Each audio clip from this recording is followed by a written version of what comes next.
Hi అండి, ఎలా ఉన్నారు? అందరు బాగున్నారా? మనము రాజస్థాన్లోని జైపూర్లో ప్యాలెస్లని చూస్తున్నాం కదా. హవా మహల్, సిటీ ప్యాలెస్ అవేనే ఇవాళ చూడబోయేవి ఏంటో చూసేద్దాం రండి. చివరిదాకా చూడండి. వీడియో లైక్ చేయండి, షేర్ చేయండి, కామెంట్ పెట్టండి. కొత్తగా చూస్తున్నాం, సబ్స్క్రైబ్ చేసుకోవడం మర్చిపోకండి. ముందుగా అమీర్ మహల్, తర్వాత జల్ మహల్, ఆ తర్వాత నహర్గఢ్. నహర్గఢ్ గురించి మనం తెలుసుకోవాల్సిన చరిత్ర కథ ఉందండి. అందుకని ఈ మిగతా వాటిని చూస్తూ దాని చరిత్రను కూడా వినేసేయండి. నహర్గఢ్ కోట, ఇది కూడా ఆరావళి కొండల్లోనే ఉన్నాయి కదా ఇవన్నీను.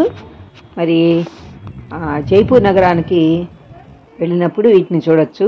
ఈ కోట అమీర్ కోట మరియు జైగఢ్ కోటతో పాటు ఇది కూడా ఒకప్పుడు ఈ నగరానికి బలమైన రక్షణ వలయాన్ని ఏర్పాటు చేసిందట. ఈ కోట పేరు మొట్టమొదట సుదర్శన్గఢ్ అని పెట్టారు, కానీ దీన్ని నహర్గఢ్ అని కూడా పిలిచేవాళ్ళు. ఎందుకంటే నహర్ సింగ్ అనే ఆయన ఆత్మ ఈ ప్రదేశాన్ని వెంటాడి కోట కడుతుంటే ఆ నిర్మాణాన్ని అడ్డుకుందిట. లోపల అతని జ్ఞాపకార్థం మళ్ళీ ఒక ఆలయాన్ని నిర్మించారు. అప్పుడు అతను కనిపించడం, ఆ ఆత్మ కనిపించడం మానేసింది, ఆత్మ శాంతింపు చేయబడింది అని అంటారు.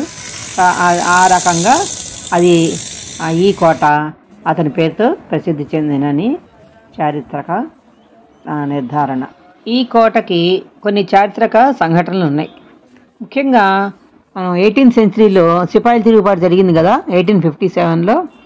అప్పుడు బ్రిటిష్ రెసిడెంట్ భారత సహా ఈ ప్రాంతంలోని యూరోపియన్లని వాళ్ళ రక్షణ కోసం జైపూర్ రాజు సవాయ్ రామ్ సింగ్ ఈ నహర్గఢ్ కోటకి తగిలించారట.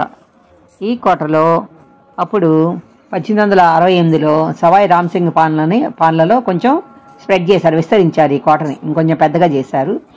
అలాగే 1883 నుంచి 92 మధ్యలో కూడా కొంత వర్క్ చేయడం జరిగింది. నహర్గఢ్లో నవాయి మాధో సింగ్ దాదాపు 3.5 లక్షల రూపాయలు అప్పట్లోనే, అంటే చూడండి ఎన్ని ఉంటాయి, కొన్ని కోట్ల ఖర్చు ఉంటుంది అప్పుడు, ఇప్పటితో కంపేర్ చేస్తే.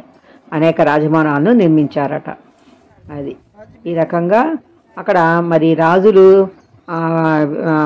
వేటకి వెళ్ళినప్పుడు, విహారానికి వెళ్ళినప్పుడు రాజులు వెళ్తుంటారు కదా, అక్కడ వాళ్ళ కోసం అని చెప్పి సూట్లు అవి ఉంటాయి కదా, అవన్నీ కూడా అక్కడ ఉన్నాయని చెప్తూ ఉంటారు.